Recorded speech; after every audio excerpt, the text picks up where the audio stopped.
I'm going to call the special meeting of the Board of Aldermen to order on June 25th at 6:45 p.m. The prayer will be offered by City Clerk Patricia Payatsu, and Alderwoman Melissa Goya will lead us in the pledge to the flag. Almighty God, we have the high honor and serious duty to manage the affairs of our beloved city. Fill us, O God, with a spirit of unity and understanding, which enables us to face our multiple problems with a serene mind, with justice and charity for all, so that any and all decisions made by us will always be for the betterment and greater happiness of all our fellow citizens. So help us, God. Amen.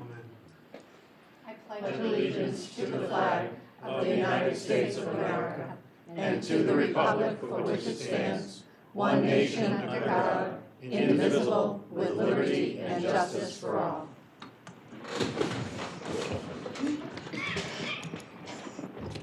Would the clerk please call the roll? Alderman O'Brien. Present. Alderman Gidge. Alderman Harriet Gathright. Present. Alderman Dowd. Present. Alderman Clee. Here. Alderman Laws. Here. Alderman Lopez. Alderman Karen. Here. Alderwoman Kelly. Here. Alderman Jettie. Here. Alderwoman Melissa Gola. Present. Alderman Tenza. Present. Alderman Schmidt. Here. Alderman Clemmons. Alderman Wilshire. Here. We have 12 members present. Also in attendance this evening, Mayor James Donchis and Corporation Counsel Stephen Bolton. Communications. Communication from Lori Wilshire, President Board of Aldermen, relative to a special Board of Aldermen meeting. Being no objection, I'll accept the communication and place it on file. So tonight we have a presentation on the e-scooter program with Julie Chemus, Long Range and Transportation Planner, and Matt Briggs from VO Ride Company. Care to join us?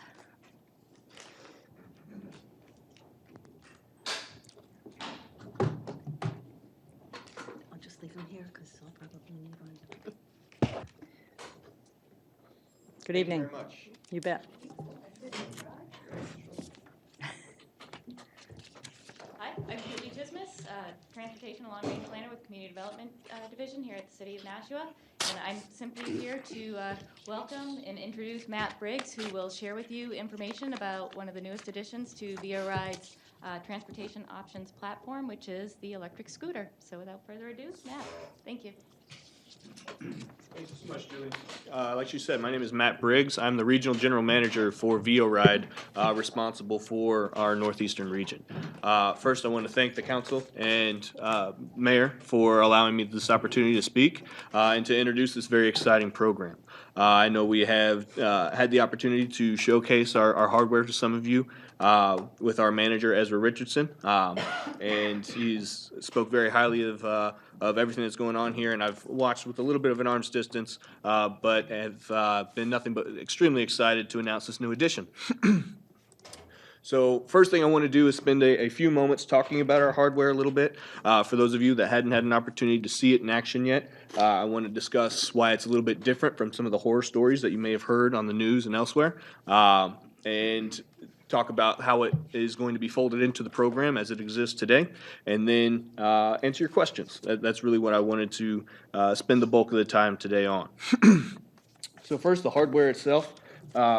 As you can see, it doesn't look like the toys that you may have seen on the streets of some of the bigger cities.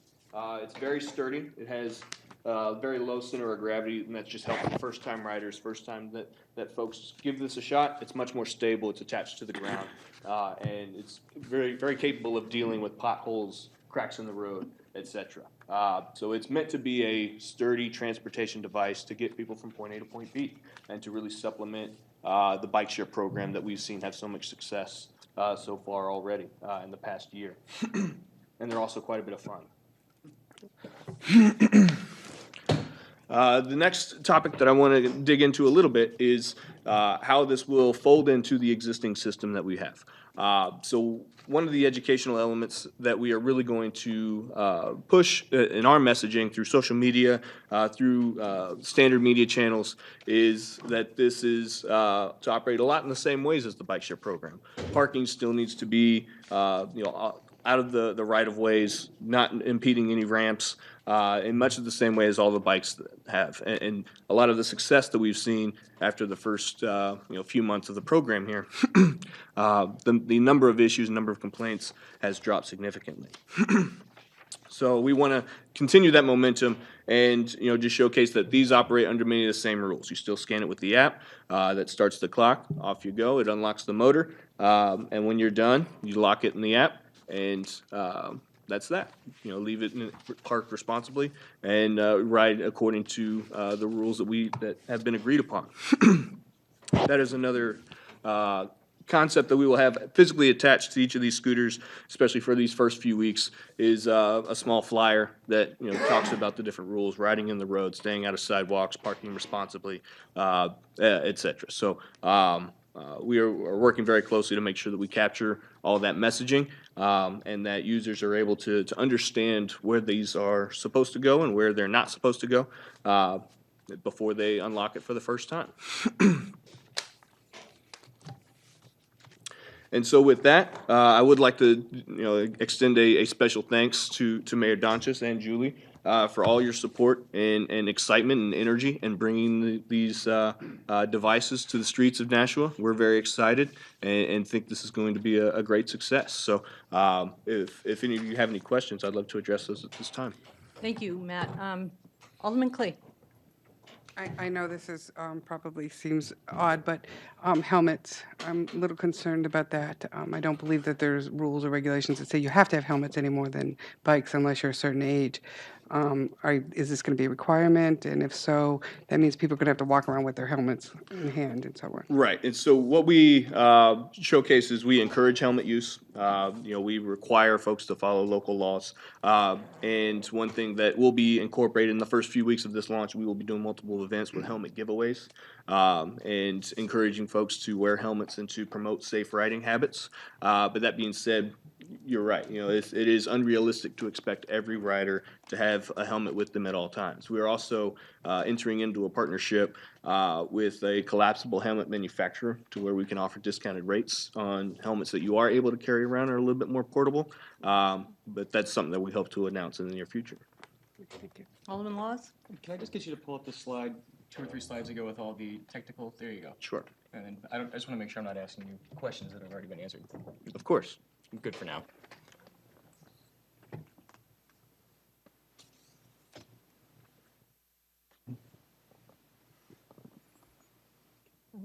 Alderman O'Brien. Sorry. Yes. Being a state rep, we've had a couple of issues that come out with autonomous vehicles and everything. And one of the questions, would you believe, like I know a gray-haired older guy that probably would think this is going to be a lot of fun, you know what I mean, and attempt to ride it. But the thing is, could you just briefly explain what liabilities your company is accepting? Because this is different than a bicycle, which already has existing state laws, and we have municipal laws. So we're into something new. I have nothing wrong with the program, but I'm concerned with what happens, the inevitability if something goes wrong, and where does the liability come back to? It is part of our user agreement that those that choose to use our service do accept liability for their actions. But that's where we spend these first few weeks really talking about safe ridership behavior, promoting helmet use to minimize as much of those incidents as possible. Okay. Follow-up? Sure. In your previous, with other communities and everything, has there been any issues or anything along the liability lines that has come back to the? No, not at all. Particularly, I'm looking to protect the city of Nashua with this endeavor. Of course, and we do have certain agreements with different communities require insurance protections and things that we do maintain. We actually maintain double the minimum standard coverage that the industry is promoting at this time. In case of some type of incident, something that hasn't been foreseen yet because this industry is so new, but we have not had any reported incidents yet. Alderwoman Melissa Golia. Yes, I have a couple of questions. First, what are the age restrictions for using this? According to our terms and conditions, it's 18 and up. Okay.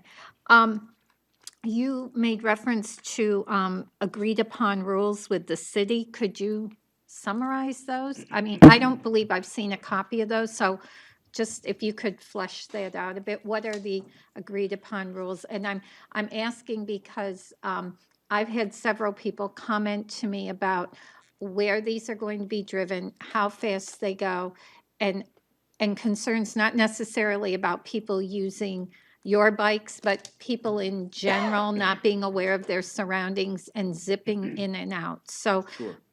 just if you could summarize what your rules are. Generally, it's more just maintaining the same posture that we have with the bikes and staying off of sidewalks is some of our main messaging is what we've talked about with the city is just making sure that these are operated away from pedestrians. Again, just trying to minimize the potential for accidents and such. Okay. And how fast do they go? These, if you get going downhill, are governed at 15 miles an hour, but just going on a flat surface is generally 12. Okay, and just one more. Where are they currently being used? Right now, we are operating our scooters in Austin, Texas, Chicago, Illinois, and Knoxville, Tennessee. Okay, thank you. Alderman Laws? Little concerned about, there's a lot of bars and restaurants downtown. Sure. Little concerned about people consuming a few alcoholic beverages and then hopping on one of these things. I assume the same laws as operating any vehicle would apply? Yes. Yes. Depending on how the state classifies a motor vehicle, which I apologize, I'm not exactly sure right now as far as how it applies in New Hampshire. But if it's classified as a motor vehicle, then DUI rules do apply. All right. And follow up for me? Sure. How do they get charged? Oh, so I actually can demonstrate. Another thing that we feel separates our hardware from many of our competitors is the swappable batteries. It's gonna stick on me now that I'm trying to do it in front of everyone. But essentially, this panel does flip up, and using if you have the right key with you, I apologize, but this panel flips up and it has a battery that we were able to swap out. If we do have a malfunction like this, and this one does, then we do have a van that we will use to pull these up, and it has a charging port directly on the scooter itself. But being able to swap their batteries, not having to pull the physical unit off the street is what I think makes our operations model much better than most of our competitors. Alderman Karen? Yes, thank you. Can you tell me how many you're planning on putting out in the streets? We'll have 75. 75. So I've gotten calls concerning the fact that the bicycles are sometimes dumped on people's lawns, and then they're trying to find someone to pick them up. Is this, are you going to have some set rules that they can't just be put in a neighbor's yard, or do they have to be at a particular location, return to a particular location? The same parking rules that apply to the bicycles will apply to these. Because the scooters operate off of batteries, it's just by a matter of physics, we do need to put our hands on these a little more often than our bikes. So we'll have a larger staff and another full-time employee that we'll have stationed here in Nashua to be more responsive for those type of situations. Okay, thank you. Alderman Schmidt? Thank you. Is there an indicator to let you know how much energy is in the battery so that if you're going all the way home, you don't get halfway there? Yes, ma'am. On the top here, for those that are able to see, there is an LED indicator that shows how much battery life is available. Follow up? And how is it standing upright? It has a small kickstand Ah, thank you. here on this side. Could you just bring it forward because we're kind of blinded by the end? Thanks. Thank you. Alderman Clee?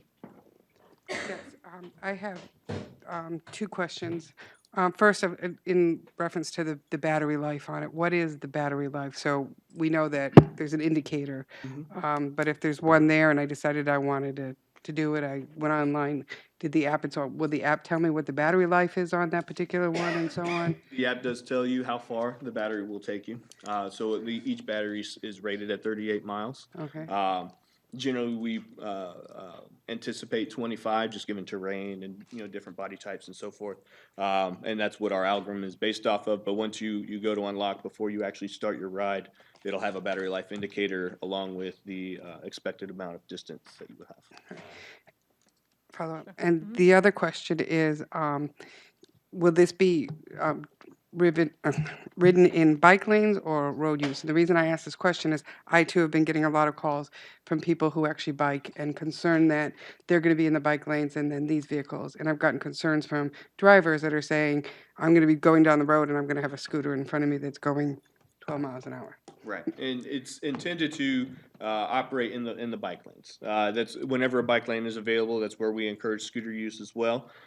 Generally, we haven't had too much of a problem with traffic, even in some of the larger cities, like Austin and Chicago. But that is where we encourage riders to, because that is a protected area that's safest for both the riders and drivers. For roads where the speed limit is less than 35 miles an hour or 35 miles an hour or less, we encourage riders to also use a lane when possible, to be as far to the right of the lane to allow traffic to pass safely when the situation arises. Just quick follow-up.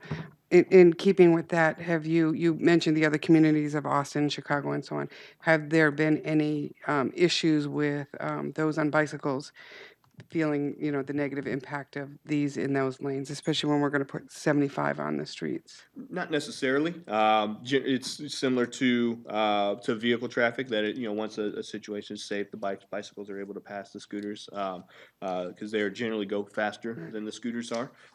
And so what we've really seen in those communities is because usage for the scooters has been so much higher than any docked bike share programs, it actually creates a lot more advocates for bike lanes and safe bike commuting and such. And so generally an after effect of introducing scooters to a community is improved bike infrastructure and such. And so we've made quite a few allies in the bike community. Thank you. Alderman Dowd. Two questions. One, do we have any input from the police department as to how they feel about the scooters operating on the street? I can't speak on that at this time, no. Hi, Julie Chismus, Community Development, Transportation Planner. We have not reached out to the PD, but I can certainly do that tomorrow. We did that in advance of the bike share, and did that, and I honestly just found out that the scooters could be launched as soon as tomorrow, so I've got to accelerate my schedule for speaking with them, but I do have a contact at the PD that we worked with for the bike share, and we'll do the same outreach effort for the scooters. Okay. My other concern is, as it is to some degree on bicycles, actually, I just thought of another question too, but on Main Street, where the cars are parked and they pull out of the parking spaces and they're looking for a car, they may not see a scooter if it's close, just like I'm afraid sometimes they won't see a bicycle. I'm just concerned where they ride on Main Street. Side streets is probably not a big issue. They can ride in the bike lanes and all that, but that would be one concern on Main Street because it's difficult to even see cars coming sometimes. The other thing is, are these allowed to be parked on the sidewalk or they have to be parked in the street? And if they're parked in the street, do they park in a parking space? They are encouraged to park on the sidewalk out of the right of way in the same areas that the bikes operate. Okay. Alderman O'Brien. Thank you. I have two questions. One's follow-up to Alderman Karen's statement, which is legitimate. Some of these could be left at people's houses. I know the bike, and this probably is the same, communicates how it communicates satellite, or if it's in a zone that isn't really high usage, somebody goes and picks it up. But in the case that Alderman Karen brings up, if the device is left and the bike or the scooter is left at a place where it is unwanted, is there a number, and is it on the city website, that the citizen can call, and what would be the time frame to have it removed? And then second question, you can answer it all at once, is the bike's at the scooter's at a wrong angle, but the lights stay on 24/7 and there's a rear light that people can see the device? To get to your first question, there is a number that I believe the city website links to our customer service that has both a phone number and an online form that you can submit, in which case our response time to those is, we aim for, like, during business hours, within 2 hours, outside of business hours, then within 2 hours of the next business day. And to address the concern, our phone number is also physically on the device itself. That being said, one of the tactics that we have been using here with the bicycles is when we do get a report of someone that parked it inappropriately, we will reach out to that specific user. Early on in the program, especially with scooters, we will issue warnings and just try to educate. This is, inappropriate, and here's why. But afterwards, we will assess fees for improper parking behavior. For the lights, both the front and rear light will be on while the scooter is unlocked and able to be moved. Once you disable the scooter and lock it, the lights turn off. Thank you. Alderwoman Malizia-Goya? Yes, Matt, this really isn't a question for you, so I'm going to look at the audience. Where are we with developing our bike and pedestrian program, and how is this fitting in, and how is this all coming together? Julie Chismis, Transportation Planner, Community Development. We are actually in discussion with the Nashua Regional Planning Commission right now to see about getting some help for a bike ped plan. Definitely high on my list of things to do, and also working with DPW to make sure that all the right people are at the table when we develop this plan. But we are having talks with NRPC right now to develop a scope of work to develop that plan, and I think it involves public outreach. It involves a lot of analysis of the existing infrastructure that we have and where people are and where they want to go, and making sure that we develop our bike lanes appropriately. So it is ongoing actively currently. I don't have a plan in hand right now, though. Okay. But again, we get the data about where these devices are being used, similar to the bikes, so that helps inform us as to where people are using them. So again, we can prioritize our investments appropriately.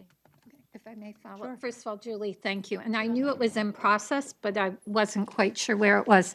And I ask because when the lanes appeared around the courthouse oval, I know some of us got phone calls about those. Like, how is it determined to put them there? And certainly there is safer than Main Street, to Alderman Dowd's point. But I think people also look at that as it's a real crazy place to drive. So adding one more lane may not actually be the most helpful thing there, but people have to get around Main Street some way. So in listening to the discussion about where these are going to be driven, I just think it's really important, and I know you understand this, that we look at the traffic and where these are going, because they're going to move quicker. And I don't know how much noise they generate, but, people are playing their music, and sometimes with my windows up, I can hear their music, and they have their windows up too. So we know they're not going to hear this, and that's just a fact of life. So for the rider's safety as much as anything else, I think we just need to really think about where these are going to be operating. And then as we move forward with their plan, how we make sure the riders, be they of these or the bicycles, know where it is perceived to be safer to ride. I'm not going to say safe, but safer to ride. So that's my concern about these operating with nothing being very well defined yet. Yeah, understood. And I mean, the education that Matt spoke of will be a really important part to the success of this and any program involving, whether it's bikes or trails or new technology that Right. we're bringing in. We're kind of seeing where this educates us on the development side as to where we should be putting in bike lanes, and that's part of the NRPC analysis. They had done one a couple years ago looking at origins and destinations, and hey, if you fix the sidewalk, then kids could get from here to there, more safely. And so we'll be continuing that kind of analysis, again, using the data from the devices themselves. Okay, thank you. You're welcome. Alderman Tenza, did you have your hand up? Yeah, I mean, I just have a question. So Alderman Laws brought up about people who were drinking and may hop on one of these scooters. Have you consulted with the Division of Motor Vehicles about whether someone needs a license or some kind of special moped license in order to ride one of these? I'd hate to see someone get in trouble because they rent one and then their license is suspended or something and, they're pulled over and. One of the, and this is across multiple states, one of the benefits of this technology is giving access to those even if they don't have a vehicle or don't have access to a vehicle, so we don't require a driver's license. And that's one of the benefits of this program, is to give transportation options to those that may not have them. And so as far as regulating operation of these at a state level, that hasn't come up yet. And if I may just follow, I guess I'm not concerned about regulating with the state level. I'm worried about whether people need to know that they need to have a license in order to, or a moped license in order to hop on one. That's something that I guess they would have to determine for themselves. Alderman Jettie? Oh, and Alderman O'Brien. So I mean this with all due respect, but when I hear you talk about things across multiple states and you don't, maybe I'm wrong, but you don't seem to have a very detailed knowledge about the laws of this state. And I don't know if, I'm sure, you're a big company. I'm sure you have high-paid lawyers at your beck and call who could advise you about this, and maybe maybe our corporation counsel can help us. But I'm wondering, whether or not we need to adopt some legislation to regulate these things. I look at our present ordinance, and just quickly, but I look at it, and it appears that this thing is defined, comes within the definition of a motor vehicle. And I'm assuming, without knowing, but I'm assuming that these things cannot legally go on the sidewalks. So how you get it from the street onto the sidewalk to park seems technically like a violation. So I don't know if our corporation counsel has had a chance to look at the local and state laws regarding these things or not. But I'm concerned about how your rules are fine, but how are we going to enforce that if there are no laws that specifically regulate these things? I mean, these are, I guess, our laws are not, didn't envision these things. These are brand new things. And, I'm concerned about people riding them on the sidewalks. The bicycles are not supposed to be ridden on the sidewalks, but they are. These things seem, like a potential hazard. I'm not trying to throw a wet rag over what might be a very good thing, but I'm wondering whether this has been properly vetted. And if I could, through you, Madam President, ask our corporation counsel whether he has had a chance to look into this or not. I have not been asked to look at this prior to tonight. I will look at it. But as you point out, the bicycles are being ridden on the sidewalk all the time, as are skateboards and other things. Happily not cars very often. And not much is done to control the fact that bicycles and skateboards and other things are being operated on the sidewalks, although technically they ought not to be. I think this is a motor vehicle, unless I'm mistaken, and that certainly will be one of the things I check into.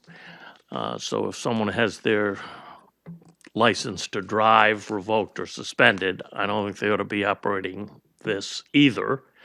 Non-motorized bicycles, I think, are not motor vehicles because they don't have a motor.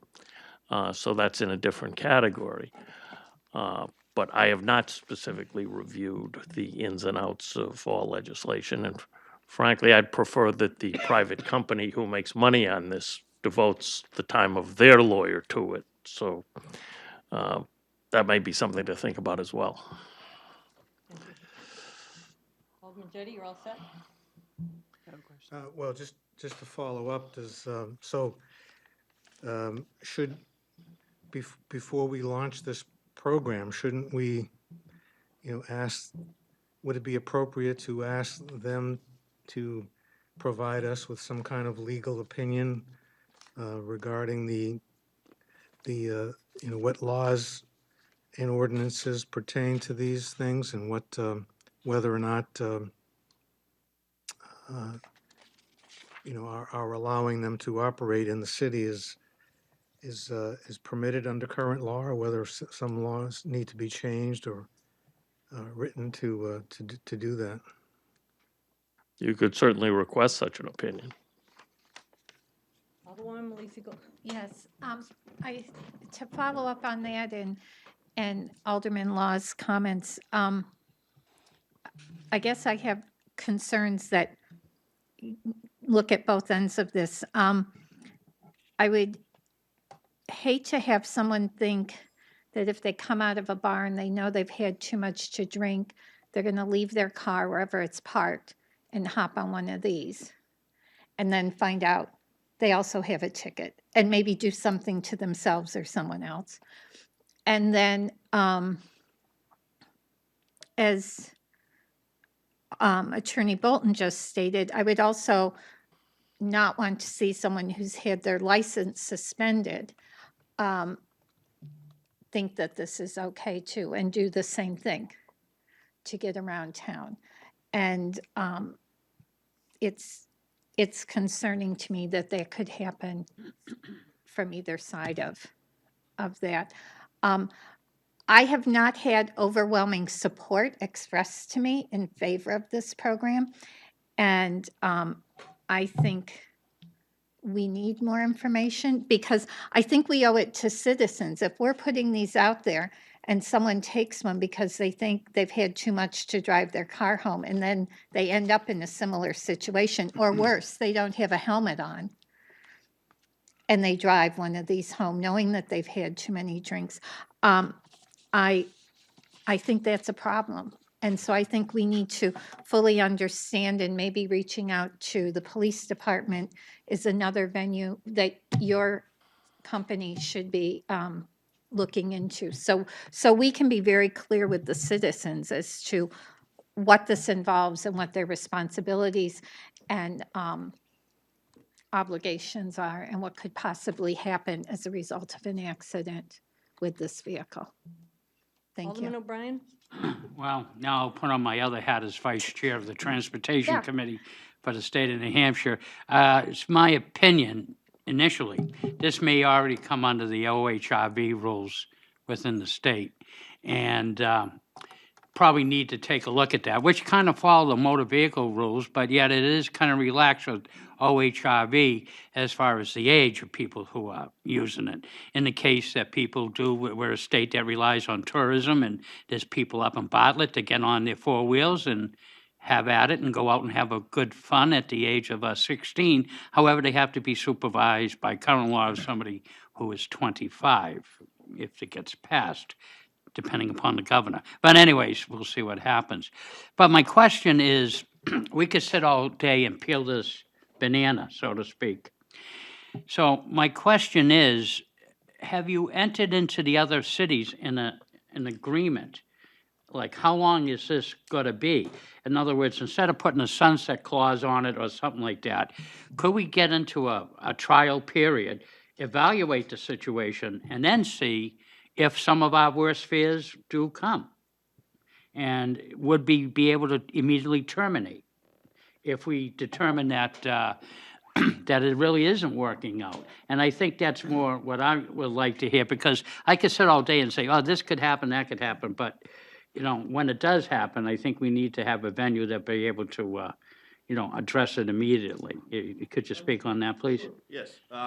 In the other cities that we operate our scooters in, it's one of two ways. Either it's operating under a pilot program, similar to what you're talking about, where scooters are invited in from multiple companies or a single company, excuse me, for a specific set period of time under a specific set of rules, or it's managed through a permitting system, where you just are issued a permit for a specific time period, and operate under the rules of that permit, and renew it as the period comes up.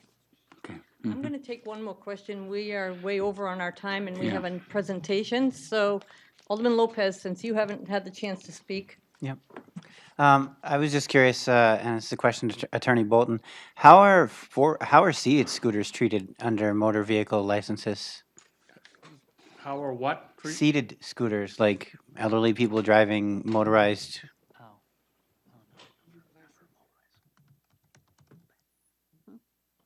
I guess things like a Vespa scooter has to be registered like a motor vehicle has to be registered. If we're talking about something different, I'm not.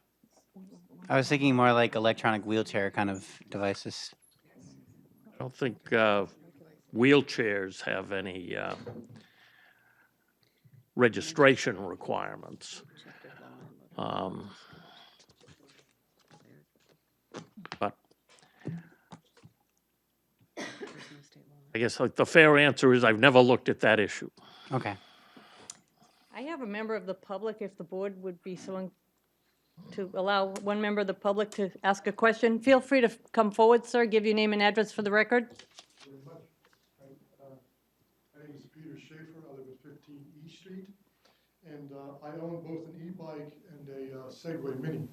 So I have some idea about how. This is actually a big concern of mine, because if you start deciding something is a bicycle or it's a motor vehicle or whatever, it's going to impact a lot of people, not just this device here. Years ago, when the Segway came out, it was a really big deal about what was that going to be. It was going to change the world, and was it going to be a motor vehicle or not a motor vehicle? And it was specifically designed to go on sidewalks. It was not designed to go on roads. But it's a motor, has a motor inside of it. So I have a Segway Mini, which is not quite the same thing as a Segway. It's a smaller version of it. The wheels are maybe about that size on that thing.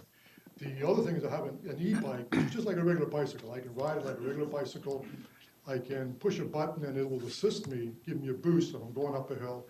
You know, I'm 69 years old. I had a heart attack a few years ago. I need a bike that when I have an issue, I need a little boost. Okay? I don't want someone saying I can't ride it like a bike because it's a motor vehicle, for example. So there are a lot of issues, and it hasn't been resolved anywhere in the country as far as I know. So I really think that it would be in our best interest if we actually had a discussion about all the different kind of things that are available, because they're a spectrum. There isn't a one kind of thing anymore. They're all over the place and they're used for different things. And the thing is, you know, it's not just about this VO ride. People are going to buy them. We're starting to buy them a lot. Okay, so you're going to have to address the issue besides this as well. So that's one of the things I wanted to point out. The other thing I wanted to sort of say about this particular device was that it's got pretty small wheels, and it'll work. Like you could take it to Mine Falls Park, except that they have sinkholes. You know, you could fall into a sinkhole with a front wheel and flip over, for example. But the main item you need to think about with this particular item is, if at night this thing gets thrown out into the street, I'm going to run over it. There's no way I'm going to see that. So you need to put stripes or whatever on it so it's reflected at a minimum before you take it out on the road. Thank you. Thank you, sir.